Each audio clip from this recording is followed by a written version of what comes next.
Hi folks, welcome to RJA Impact. Here we are in the week commencing the 12th of September 2022 in the trial of Paul Flores and his father Reuben. And as a reminder, Paul is in court on charges that he murdered Kristin Smart, who went missing over 25 years ago, and Reuben is in court accused of assisting his son Paul to cover up the murder. So we had our first witness of the week on Monday, Jennifer Hudson. This was the continuation of appearance at trial from last week, and as a recap, we learned that Paul Flores confessed to Jennifer. Paul had described Kristin in extremely derogatory terms, B.ch and D.kt's, for example, when they'd seen ads looking for information about her whereabouts, i.e. Kristin's. Jennifer confided this to her boyfriend Justin a few years later in 2002, and it was Justin who then made an anonymous tip to the authorities. Justin told her this and suggested she get in touch with Chris Lambert of the Your Own Backyard podcast, which they did, and they met. When Sanger for the defence started to question her, he hinted that her motives might have been to get the reward for providing the information about Paul Flores. And that brings us up to date with Jennifer's testimony to Monday morning. So we're back at court, and Robert Sanger for Paul Flores continued his cross-examination. His first question was about the amount of alcohol Jennifer was drinking when she first had the conversation with Justin about Paul Flores. We heard that Justin and Jennifer had re-established communication many years later on Facebook.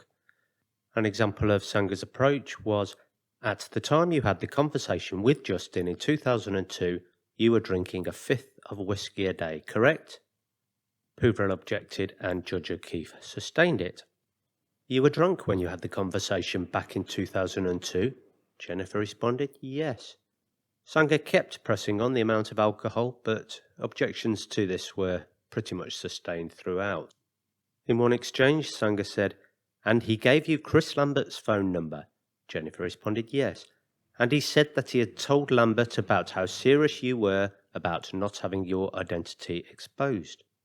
Yes, responded Jennifer. And Justin says, this is all 'cause we got drunk and talked shit about Paul one night, lol. Jennifer responded, yes.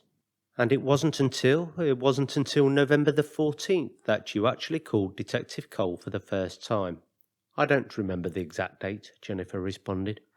There were then lots of questions from Sanger about who called whom to arrange meetings, the fact that meetings were then rescheduled, etc. I'll skip out on the minutiae as I'm not sure it's too relevant. However, it is worth pointing out that Sanger does get in a few jibes about the amount of drink that Jennifer was imbibing. Just one example about the night before meeting Detective Cole, for example. You said you didn't sleep much the night before and you just had a hot toddy to mend yourself. Yes, sir, Jennifer responded. So Sanger gets back to the time around which had her encounters with Paul Flores. And you told Detective Cole that you were on drugs. Not on the day I met Paul, I told him. I used drugs around that time period. So, one of the things that happened was that you did some of your own investigations, right? I don't know what you mean, Jennifer responded. Sanger then went on and pressed her about past drug use and what he described as her involvement in motorcycle gangs. He continued, Jennifer was on meth when she met Flores, and when Flores allegedly told her that he killed Smart, and had prospective motorcycle gang members do surveillance on the Flores family in 2019. Jennifer denied both these allegations. Jennifer did say that in the summer of 1996, and that's the year Kristin disappeared, she would sometimes try meth or crank, and maybe a little bit of pot. In fact, she said she never did meth again after the meeting with Flores because it was a reality check, as she put it. Okay, I'm going to take a step back here to provide a little bit more clarity on one point.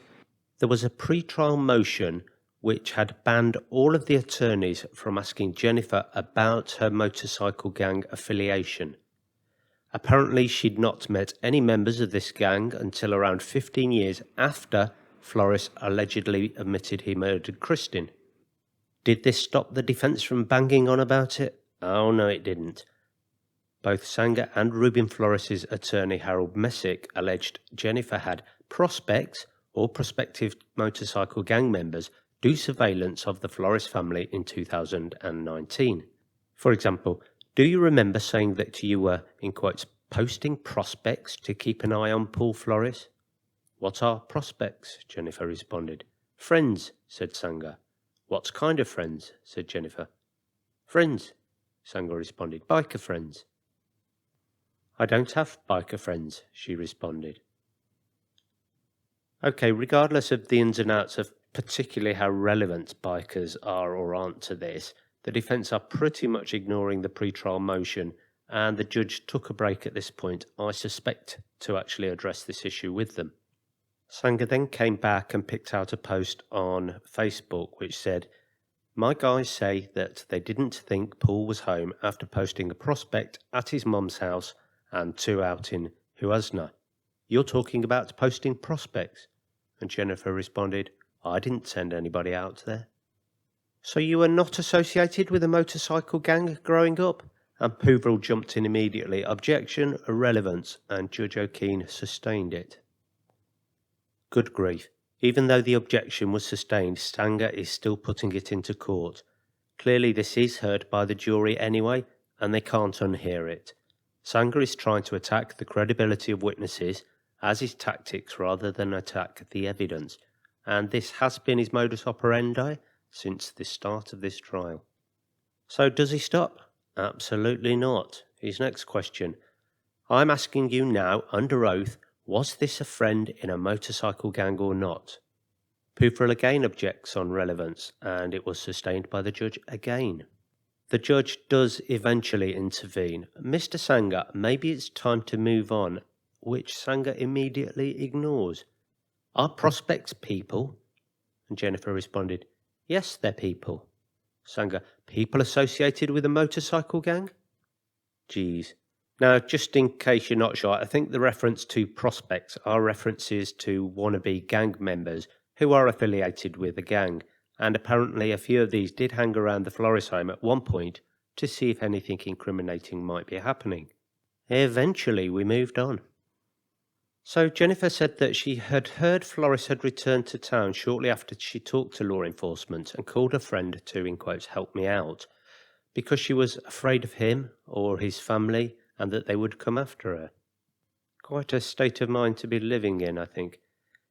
Anyway, Messick, for Reuben, then alleged that Jennifer knew prospects were prospective motorcycle gang members, and San Luis Obispo Deputy District Attorney Chris Pouvrel objected to the line of questioning, and Superior Court Judge Jennifer agreed to halt it. Honestly, in my opinion, you couldn't get much more of a flagrant disregard for the court instructions. All that the jury have heard in the morning is Jennifer gangs, Jennifer drugs, Jennifer alcohol, Jennifer gangs again, etc., etc., etc. Where has the defence attacked the evidence so far? Well, I don't think they have. We did eventually have a slight change of direction. Sanger put it to Jennifer, so you said to Detective Cole that you thought Kristin Smart was buried in Susan Flores' backyard and then covered in concrete, and Jennifer responded, that was what made the most sense. You told Detective Cole we were all skateboarding, referring back to the meeting with Paul Flores, so therefore you were skateboarding, he put to her, and Jennifer responded, my group was, yes, I was not, and Sanger responded, well, that's not what you said. You said we were all skateboarding. Now, some of Paul's jurors are smiling at each other at this stage and shaking their heads, so I think at least some people in court are seeing through this ridiculous attempt to make Jennifer look like she lied. He got to some evidence eventually. When you went out to Huasna with Lambert and Justin, you weren't able to identify the exact place, and Jennifer just responded incorrect, which again is another one of those funny questions that Sanger asks, where the witness just flatly contradicts him. And then you took Detective Cole out there, but you said you thought there was a tree across the street. Jennifer responded, no, I had already been out there with Lambert. I knew exactly where I was going. So, When you went to the ramp in Huasna with the person you claimed was Paul Flores, you said we were on drugs. Again with the drugs. Jennifer did respond, I may have smoked pot, but I wasn't using meth at the time. But you continued to use meth after that? No, Jennifer responded. Well, you used methadone, Sanger said. And Jennifer responded, methadone is a painkiller. I broke several vertebrae in my back. Sanger then spends a long time reading a transcript of Jennifer's phone call with Detective Cole, which was in 2019, asking every few lines, do you remember that? And Jennifer says she doesn't remember any of it, but it does sound right. And apparently most of Paul's jurors are looking at the ground at this stage, I guess through the tedium. Oh, and he's back at it. So besides having your friends have prospects go out and watch for Paul, what other investigation did you do? Objection sustained. And during these last few exchanges, the court reporter has reprimanded Sanger several times for interrupting Jennifer's answers because he can't keep up. Misik and Sanger then took a couple of turns each on the next few questions. Misik said, at one point, did Lambert tell you were the key to this case? And did Detective Cole tell you had a chance to be a hero? She didn't recall, but they may have. What kind of drugs did you use? Misik asked. Pot. With a little crank thrown in? At times, yes, she responded. How much of your own investigation did you do? Sanger asked her. She talked about asking a real estate agent whether the Flores family had ever owned any property near Huasna, where she'd gone with Paul Flores and her friends, and apparently they hadn't. You're aware there's a reward in this case, correct? Misik put to Jennifer. Justin told me that later on, she said. You think you're entitled to it? She was asked. Objection, relevance, and Judge O'Keefe sustained this. That's all I've got, says Misik. Redirect took place by Pouvrel for the prosecution, and we heard a little bit more about how Jennifer is feeling about the whole affair. You mentioned that you feel responsibility for the misery of the Smart family. Can you please explain that? And Jennifer responded, if I were not a coward, I would have come forward. Her voice is breaking, she's clearly very emotional and openly crying at this point. When you started to call Mr. Lambert in 2019, did you have trouble completing the call? Yes. Can you tell us why? Now she can't stop crying to answer, and eventually gets out the words, because it went like this. And in my opinion, I think it's referring to her emotional state as she is in court at that point in time. Pouvrel comes back to one point that was raised on Friday.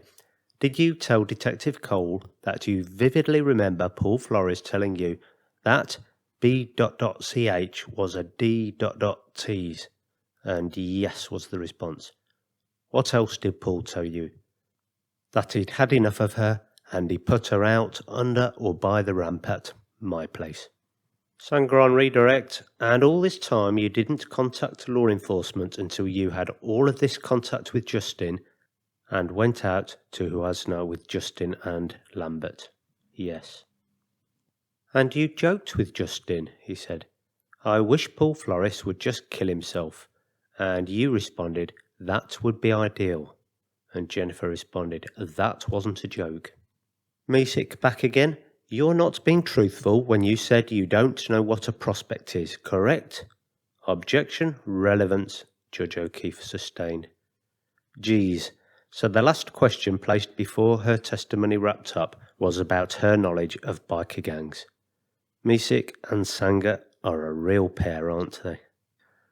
We had our second witness of the day, Justin Goodwin. This is the Justin that Jennifer had referred to throughout a lot of her testimony. They'd met through his sister when the two women worked together, and later he moved into her house and rented a room from her. He told his story of the alleged Paul Flores confession and how it came about. Apparently he and Jennifer were roommates for about 6 to 9 months back in 2002. They'd been drinking one night and Paul Flores came up in conversation. Basically, I had mentioned his name, he said, and she said, you know, I knew that guy. They hung out in a few places in Huasna and in SLO at some point, and he basically said that he did it, he buried her, referring to Paul Flores, obviously. So how did they get back together or communicate with each other in 2019? And Justin just said, well, I Facebook messaged her out of the blue. I hadn't talked to her for about 3 years before that, when my sister passed away, and before that for about 15 years. And then we heard how they met each other and Chris Lambert, and they went to Huasna to find the place where Paul had allegedly confessed. Why didn't he come forward to law enforcement until 2019? Sanga for Flores asked him, and Justin responded, unless you count my anonymous tip to the FBI as coming forward to law enforcement. Well, we don't have a record of that, do we? Sanga said. I'm sure you could subpoena something like that, Justin responded.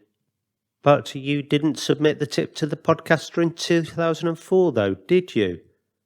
Another of Sanga's idiotic questions, because the answer came back, the podcaster was probably like 8 years old in 2004.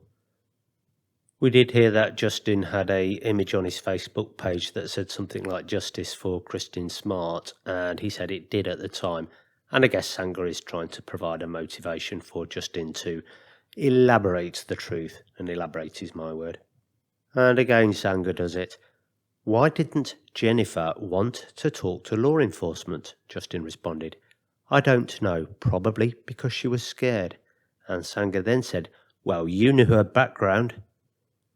Good grief, it hardly needs pointing out, does it? Sanga is still having a go at Jennifer, even though it's Justin on the stand. Apparently, Justin had taken some drone footage of the area near Huasna, and Sanga put it to him, you're known as the drone guy on some social media. And he says, yes, I am now. Apparently on Facebook they'd made some comments, or he'd made some comments rather, like, awesome, let's go solve a murder. He doesn't remember this. But Jennifer responded, LMFAO. Again, this is a dig at Jennifer. Do you know what that means? Sanga put it to him. I do. You can say it. And Justin responded, laughing my fucking arse off. Okay, so this is Sanga now saying, oh, Jennifer uses profound language. Good grief. Sanga's put it to Justin again. You were disappointed that the podcast only featured about 10 seconds of your tip, but you told Jennifer that probably means that our info was real, and he doesn't want to blow it. I did say that, he responded. Okay, so Misik then said, Justin's testimony was mostly conjecture with very few facts. This was his last question, which was pretty much a statement, although the judge sustained an objection anyway. And we had a very neat way of ending his testimony when Puvril asked him the last question, which part of the testimony was fact? To which Justin replied, Jennifer told me she heard Paul say that he killed Kristin.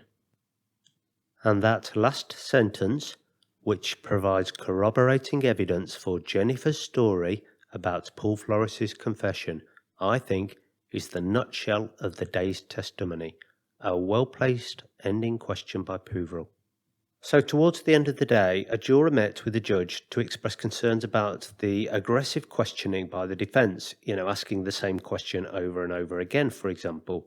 She had some anxiety and needed a break. She didn't want to break down again in front of everyone, and as a reminder, she was one of the jurors who was crying when the discussion of soil staining in the excavation of Rubin's property was being talked about.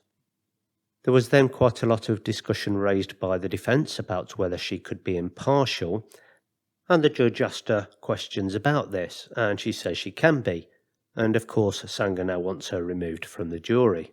Puvril actually made a nice point on this. This juror previously expressed anxiety with the hostile style of counsel's questioning, but the hostile questioning has continued. Counsel has chosen to engage in certain types of behaviour. Caveat emptor. In the end, Judge O'Keefe said that this was actually an example of a juror taking their role very seriously and denied the request to remove her. Just before we had really what was only an introduction to the last witness, there were a couple of points raised in court. Apparently Rubin Flores waived his rights to be present for Friday's hearing, which is actually a moot point, and you'll hear why shortly. Sanger asks to place on record his account of a sidebar issue during Jennifer's cross-examination. This witness had an association with motorcycle gangs. Your Honour denied my request to ask about motorcycle gangs. I don't know how he's going to benefit from any of that personally, but there you go. And in the sidebar, tellingly, and it wasn't put in front of the jury, we heard that Jennifer carried a concealed firearm because she was scared. And the judge had apparently said that she didn't think the issue was appropriate to question Jennifer on. Before we hear the introduction to the next witness, if you like this content, then be sure to like and subscribe. If you hit that notification bell, you won't miss out when I publish updates on this trial and other videos. Our last witness for the day was Angela Butler. Now, Angela is a senior forensic DNA analyst with the Serological Research Institute in Richmond, and she took the stand. She talked about her 2 decades of experience in the field and was deemed an expert in DNA analysis by the court. Frustratingly, just before we heard what DNA evidence she may have come up with, the court ended for the day. And on that cliffhanger, we were due to hear from Angela again on Wednesday, except that we won't. For unspecified reasons, the court was dark on Tuesday, and then on Wednesday morning it was announced that there will be no court again until a Monday morning next. That's Monday the 19th. I'll see you then. Bye for now.